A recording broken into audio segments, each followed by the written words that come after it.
உயிரோடு தமிழோடு இணைந்திருக்கிறீர்கள். ILC தமிழ் உயிரோடு தமிழில் அன்பர்களே, அரசியல் களம் தாயகத்திலிருந்து தாயக உடவியலாளர் ராமேதரன் இணைகின்றார். வணக்கம் ராமேதரன். வணக்கம் தரானா நண்பர்களுக்கு நேர வணக்கம். உங்களுக்கு வணக்கத்தை தெரிவித்துக் கொண்டு இன்றைய நிகழ்ச்சியில் நாங்கள் செம்மணி புதைக்குழி தொடர்பாக பார்ப்போம். கடந்த சில வாரங்களாக செம்மணி புதைக்குழி தொடர்பாக விவரங்கள் நீங்கள் எங்களுடைய உறவுக்கு கொண்டு வந்திருந்தீர்கள். நேற்றைய தினம் கூட 200க்கும் மேற்பட்ட உடலங்கள் அகழ்ந்தெடுக்கப்பட்ட விடயங்களை கூறியிருந்தீர்கள். அப்பொழுது கூட நீங்கள் கூறியிருந்தீர்கள், நீதிபதி ஆனந்தராஜா அவர்கள் சிறப்பான முறையில் அந்த செம்மணி புதைக்குழி அகழ்வு பணியை கையாண்டு வருகின்றார் என்ற விடயங்களை நீங்கள் கூறியிருந்தீர்கள். இன்று செய்தியை பார்க்கும் பொழுது செம்மணி புதைக்குழி இந்த வழக்கில் ஈடுபட்ட நீதிபதி ஆனந்தராஜா அவர்களுக்கு பதவி உயர்வு கிடைத்திருப்பதாக, இடம் மாற்றம் நடக்கப் போவதாக செய்திகள் வந்திருக்கின்றது. இது தொடர்பாக நீங்கள் என்ன அறிந்தீர்கள் என்று கூறுவீர்களா? உண்மைதான, அது ஒரு மிகப்பெரிய ஒரு கவனத்தை பெற்றிருக்கின்றது. நேற்றைய தினம் செப்டம்பர் 2 அகழ்வு பணிகள் நிறைவுக்கு வந்தபோது 222 எண்பு தொகுதிகள் அடையாளம் காணப்பட்டு அதில் 200க்கும் மேற்பட்ட அகழ்ந்தெடுக்கப்பட்டிருந்த விவரம் பார்த்திருந்தோம். இப்போ இவ்வாறான நிலைமையில் தான் இதுவரை எல்லோராலுமே வெகுவாக சுட்டிக்காட்டப்படுகின்ற விடயம், செம்மணி விவகாரம் ஒரு சரியான ஒரு நேர் திசையிலே கொண்டு செல்லப்படுகின்றது என்று சொன்னால் கௌரவ நீதவான் ஆனந்தராஜா அவர்களுடைய வகிபாகம் தான் அதுக்கு காரணம் என்பது எல்லோராலுமே நினைவு கூறப்படுகின்ற ஒன்றாக தான் சுட்டிக்காட்டலாக இருந்து வருகின்றது. அப்படியான நேரத்தில் தான் திடீரென அவருக்கு ஒரு பதவி உயர்வு மூலமாக மேல் நீதிமன்ற நீதிபதியாக பதவி உயர்வு பெறுகின்றார் என்ற ஒரு விடயம் செய்திகளூடாக வந்தபோது எல்லோருக்குமே ஒரு கணம் அந்த ஒரு அதிர்ச்சியான ஒரு செய்தியாகத்தான் அது இருந்தேன் என்று சொன்னால், ஒரு நம்பிக்கை இப்போ அரச கட்டமைப்பின் மீதோ இல்லை வேறு எந்த இலங்கையினுடைய உள்ளக பொறிமுறைக்குள்ளாகவோ எந்த ஒரு தரப்பின் மீதும் நம்பிக்கை இல்லாத ஒரு சூழ்நிலையிலே யாழ் மாவட்ட நீதவானாக இருக்கின்ற கௌரவ நீதவான் ஆனந்தராஜா அவர்களுடைய செயல்பாடு அந்த நம்பிக்கையை தமிழ் மக்கள் மத்தியில் ஏற்படுத்தி இருந்தது. அதனால நீதி விசாரணைகள் எவ்வாறு செல்லும் என்பதற்கு அப்பால் இந்த அகழ்வு நடவடிக்கையாவது ஓரளவு ஒரு நேர்மையாக சரியான திசையிலே அந்த விடயம் முன்னெடுக்கப்படுகின்றது என்பதை எல்லோரும் ஒரு அவதானித்து வந்த நிலைமையிலே அவருடைய இடமாற்றம் என்பது எல்லோருக்குமே பெரிய ஒரு ஏமாற்றம் அளிக்கக்கூடிய ஒரு செய்தியாகத்தான் அமைந்திருக்கின்றது.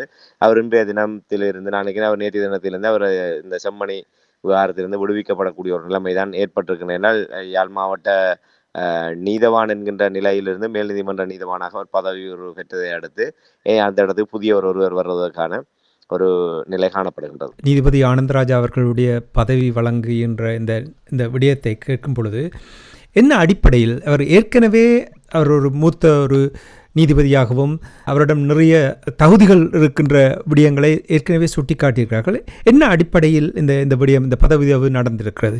மேலே இந்த வழக்கமாக மேல் நீதிமன்ற நீதிபதியாக பதவி உயர்வு பெறுவதற்குரிய அந்த அடிப்படையிலே அவரும் ஒருவராக உள்வாங்கப்பட்டிருக்கின்றார். இப்போ அந்த அடிப்படையில் தான் அவர் இதிலே உள்வாங்கப்பட்டிருக்கின்றார். ஏற்கனவே இப்போ வடமாகாணத்தில் குறிப்பாக யாழ் மாவட்டத்திலிருந்து 3 நீதவான், குறிப்பாக சிலர் பதில் நீதவானாக கடமையாற்றியவர்களும் இப்போது மேல் நீதிமன்ற நீதிபதியாக பதவி உயர்வு பெற்றிருக்கின்றார்கள். அதிலே பருத்தித்துறையிலிருந்து ஒருவரும், சாவகச்சேரி நீதிமன்றத்திலிருந்து ஒருவரும், யாழ்ப்பாண நீதிமன்றத்திலிருந்து கௌரவ ஆனந்தராஜா அவர்களும் இவ்வாறு மேல் நீதிமன்ற நீதிபதிகளாக பதவி உயர்வு பெற்றிருக்கின்றார்கள். இது தொடர்பாக எடுத்த உடனே அவ்வாறான ஒரு நிலைமை வந்த போதும் அவருடைய அந்த தரநிலையிலே, அதாவது மேல் நீதிமன்ற நீதிபதியாக பதவி உயர்வு பெறக்கூடிய இந்த நிலையிலிருந்து அடுத்த நிலைக்கு செல்வதற்குரிய அந்த தகுதி அடிப்படையிலான அந்த பட்டியலிலே இவர் ஏற்கனவே அதிலே ஒரு இடைநிலையிலே காணப்பட்ட நிலைமையில் அவருக்கு கீழான நிலையில் இருந்த இன்னொரு பலரும் அதிலே உள்வாங்கப்பட்டிருக்கின்ற அடிப்படையில் ஒரு இயல்பான ஒரு இடமாற்றமாகத்தான் விடயமறிந்த தரப்பினரால் சுட்டிக்காட்டப்படுகின்றது. ராமேதரன், இந்த செய்திகளை உன்னிப்பாக அவதானிக்கும் பொழுது கூறுகிறார், செம்மணி புதைக்குழி வழக்கு மிகவும் சிறப்பாக இவர் வழி நடத்தியதாலும் அவருடைய அர்ப்பணிப்பு, அவருடைய செயல்பாடுகள் தான் பதவி உயர்வு வழங்கி இடம் மாற்றம் செய்வதற்கான முக்கிய காரணம் என்று கூறுகிறார்கள். இயல்பாகவே விடுவிக்கப்படுவதற்கான சாத்தியங்கள் இருக்கின்றதா அல்லது வேறு நோக்கம் இருக்கின்றதா? உண்மையில இயல்பாக தமிழர்கள் மத்தியிலே இலங்கையினுடைய உள்ளக பொறிமுறைக்குள்ளாக இவ்வாறான ஐயப்பாடு எழுவது தவிர்க்க முடியாத ஒன்று. ஆனால் இப்போ இன்றைய தினம் ஜனாதிபதி செயலகத்தில் வைத்து 17 பேருக்கு இந்த நியமனம் வழங்கப்பட்டிருக்கின்றது.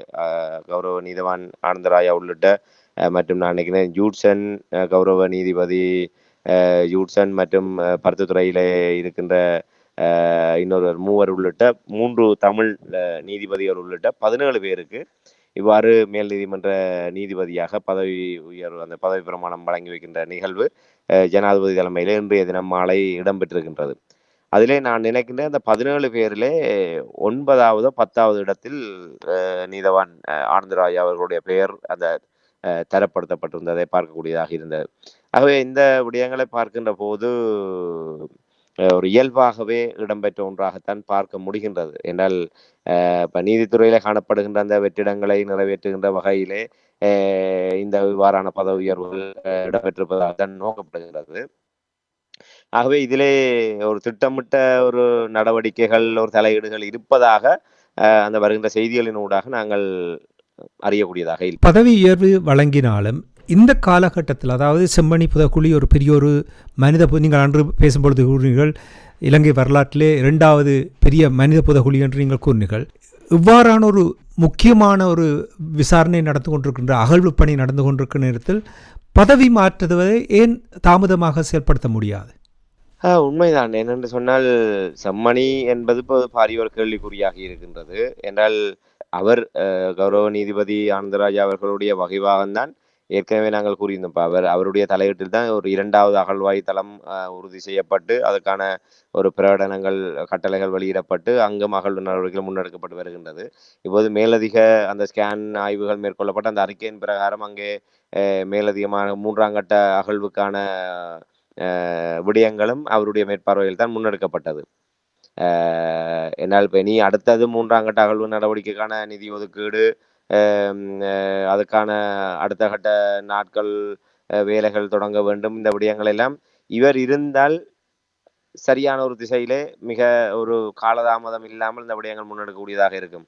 இனி புதியவர் யாழ் மாவட்டத்துக்கான நீதவானாக யார் வரப்போகின்றார், வருகின்றவர் எவ்வாறு இந்த விடயங்களை கையாளப் போகின்றார், இவருடைய இடத்தை நிரப்பக்கூடிய அளவிலே, தமிழ் மக்களுடைய மனங்களை வெல்லக்கூடிய அளவிலே இந்த செம்மணி புதக்குழி விவகாரத்தில் அவர் செயல்படுவாரா இல்லையா என்பதற்கு இதுவரை எந்த விதமான ஒரு உத்தரவாதமே தமிழ் மக்களால் நோக்க முடியவில்லை.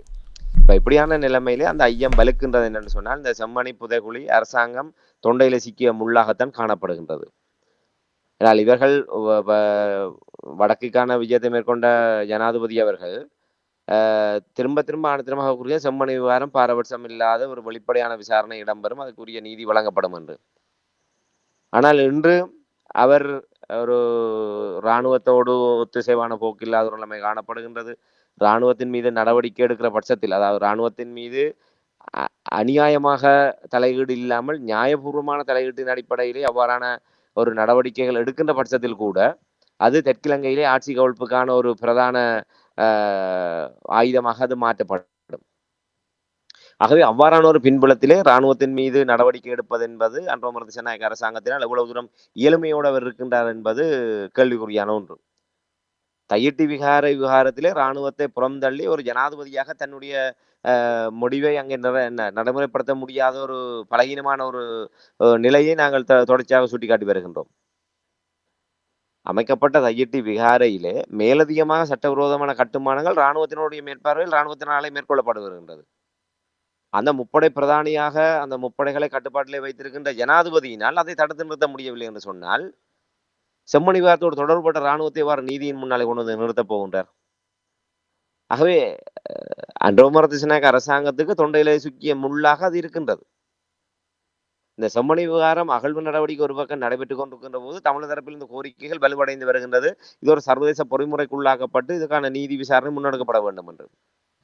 குறைந்தபட்சம் அந்த சர்வதேச பொறுப்புக்கூறல் சர்வதேச விசாரணையை நிராகரிக்க கூடிய ஒரு நிலைமைக்கு பதிலீடாக என்ன செய்ய வேண்டும் என்றால், உள்ளக பொறிமுறையிலாக தங்களுடைய விசாரணைகளை அவர்கள் ஆரம்பிக்க வேண்டும். செம்மணி விவகாரத்திலே விசாரணையினுடைய முதலாவது தொடக்கத்தை அவர் தொடங்கி வைத்தாலே அவருடைய ஆட்சி கவிழ்ப்புக்கான நாள் குறிக்கப்பட்டுவிடும். ஆகவே அகழ்வு நடவடிக்கை சீராக நடைபெற்றுக் கொண்டிருக்கின்ற சமாந்தரமாக விசாரணை முன்னெடுக்கப்பட வேண்டிய நெருக்கடி இவர் தள்ளப்பட்டிருக்கின்றார். ஆக இப்படியான ஒரு பின்னணியில் தான் இந்த பதவியுயர்வின் மூலமாக கௌரவ நீதவான் ஆனந்தராஜா அவர்கள் இதிலிருந்து விடுவிக்கப்பட்டது என்பது தமிழ் தரப்பிலே பலத்த ஐயப்பாடோடு நோக்கப்படுகின்றது. ஏன்னா புதிதாக ஒருவர் நியமனம் பெற்று வருகின்ற போது நிச்சயமாக நாங்கள் எல்லோரையும் அவ்வாறு கருதிவிட முடியாது. ஆனால் இன்று நாங்கள் இந்த 76-77 ஆண்டுகளிலே ஒரு இலங்கையினுடைய நீதித்துறை கட்டமைப்புக்குள்ளாக இருந்தாலும் வடக்கு கிழக்கிலே தமிழ் மக்களுடைய இவ்வாறான உரிமை சார்ந்த விடயங்களிலே சட்டத்துக்குட்பட்டு நீதி நீதிநிலை அந்த நடுநிலை தவறாது அந்த நீதித்துறையிலே நின்று கொண்டு ஒரு நியாயமாக செயல்பட்ட ஒரு சிலருடைய பெயரால் இன்று வரை மக்களுக்கு நினைவு இருக்கின்றது.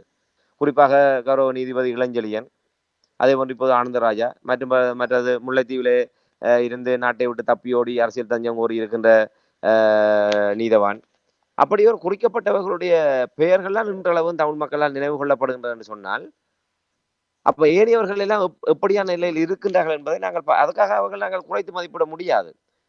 ஒவ்வொருடைய இயலுமை, ஒவ்வொருடைய ஆற்றல் அவ்வாறுதான் இருக்கும். தங்களுடைய பதவிகளையும் தங்களுடைய இருப்பையும் தக்க வைப்பதற்காக ஒரு அரசு உத்தியோகத்தர்கள் என்ற அடிப்படையிலே ஏனையவர்கள் அரசியல் தரப்பில் எவ்வாறு தங்களுடைய பதவிகளை தக்க வைப்பதற்காக இருக்கின்றார்களோ அதே போன்று அவர்களுக்கும் அவ்வாறான ஒரு நிலைமை இருக்கும். ஒரு தத்துணிவின் அடிப்படையிலே அந்த அதிகாரம் அந்த பதவி நிலை வழங்குகின்ற நிலையை வைத்துக்கொண்டு தன் சார்ந்த இனத்துக்கும் தன் சார்ந்த தரப்புக்கும் நேர்மையாக செயல்படக்கூடிய ஆற்றல் என்பது ஒரு சிலருக்கு தான் பாய்க்கும். ஆக அப்படிப்பட்ட ஒரு தத்துணிவின் அடிப்படையில் இந்த விடயங்களை கை கொள்ளக்கூடிய ஒருவர் வருவாரா, இல்லை கௌரவ நீதவான் ஆனந்தராஜாவை விட இன்னும் வீச்சாக இந்த விடயங்களை முன்னெடுக்கக்கூடிய ஒரு வருவாரா என்பதை பொறுத்துதான் நாங்கள் இதனுடைய விளைவுகளை சீர்தூக்கி பார்க்க முடியும். அவை நாங்கள் பொறுத்திருந்து பார்க்க வேண்டும். புதிதாக வருபவருக்கு என்ன விதமான மட்டுப்பாடுகள் இருக்கின்றது, அவர் எப்படி இதை அடுத்த கட்டத்துக்கு கொண்டு செல்ல போகின்றார், அவை இந்த இடத்திலே ஒரு திருப்பு முனையாக இது அமையும் என்றுதான் எல்லோராலுமே அவதானிக்கப்படுகின்றது. என்றால் 3ஆம் கட்ட அகழ்வு நடவடிக்கை கௌரவ நீதவான் ஆனந்தராஜா அவர்கள் இருப்பாராக இருந்தால் நீண்ட காலம் தாமதிக்காமல் ஒரு சட்ட ரீதியான ஏற்பாடுகளின் ஊடாக அந்த விடயத்தை உடனடியாக நடைமுறைப்படுத்துவதற்குரிய உந்துதல்களையும் நடவடிக்கைகளையும் அவர் மேற்கொள்வார் என நம்பப்படுகிறது.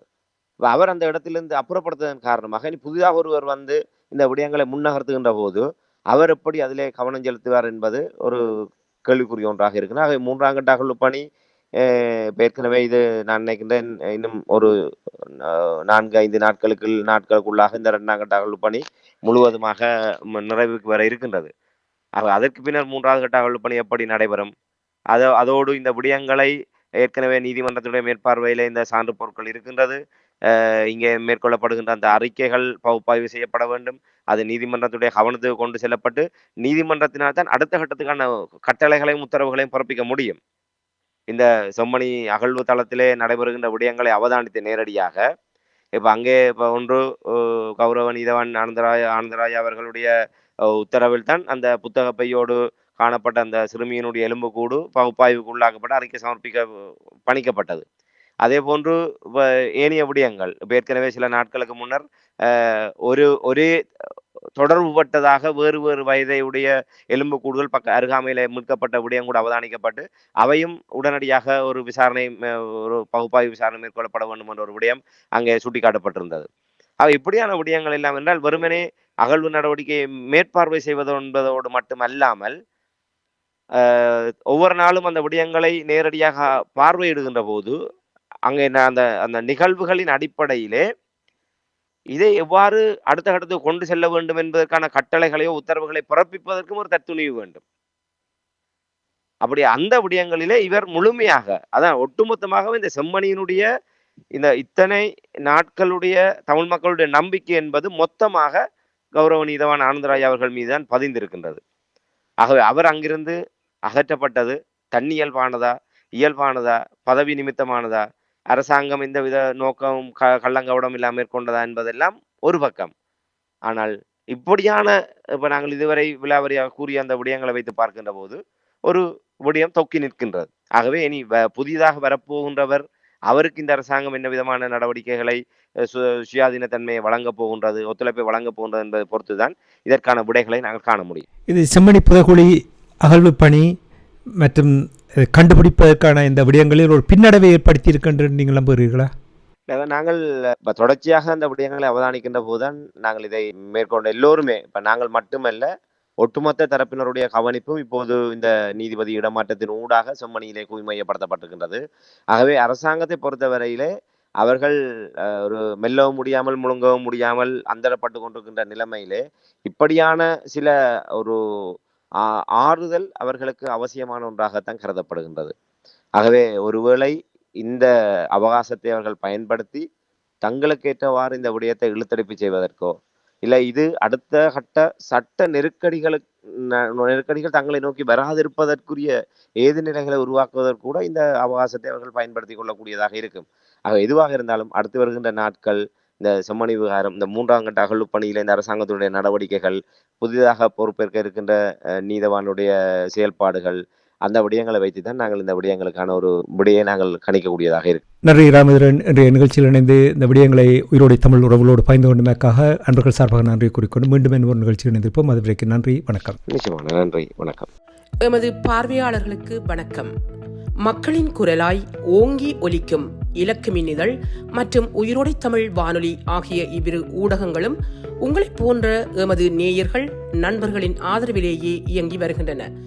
மிக குறைந்த வளங்களுடன் பல இடர்கள் மற்றும் தடைகளை தாண்டி பயணிக்கும் எமது ஊடகங்களின் பணிகள் மேலும் வளர உங்களால் முடிந்த நிதியுதவியை வழங்கி இன்னும் காத்திரமான செயற்பாடுகளை முன்னெடுக்க உதவுமாறு மிகவும் பணிவன்புடன் வேண்டி நிற்கின்றோம்.